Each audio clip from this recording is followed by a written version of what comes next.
ভাইরে ভাই, আপনারা একদম সাবধান, বিশেষ করে বাসে ট্রেনে। ঠিক আছে, দেখবেন আপনার আশেপাশে কিছু মেয়েরা থাকবে হাতে ফোন নিয়ে।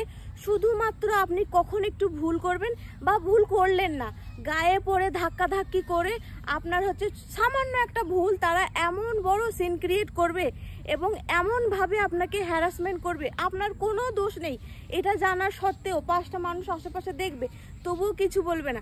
তারপরে কি হবে জানেন, সেই ভিডিও হচ্ছে সোশ্যাল মিডিয়াতে পোস্ট করবে, আপনার কোনো দোষ নাই, তবুও হচ্ছে হাজারটা দোষ আপনার। আপনি তাকে টাচ করেছেন, এই করেছেন, সেই করেছেন। তো ভাইরে ভাই, জোরহাত করে বলছি, এই সমস্ত মেয়েদের থেকে ভীষণভাবে সাবধান। এরা আশেপাশে থাকলে সেখানে একদম দাঁড়াবেন না।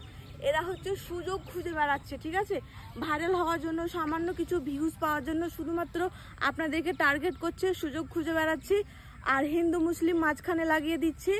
এই করে হচ্ছে বিশাল একটা দাঙ্গাও লাগাবে, আর হচ্ছে ফেসবুকে ট্রেন্ডিং কাপাবে, ভাইরাল হবে। এদের থেকে একদম সাবধান।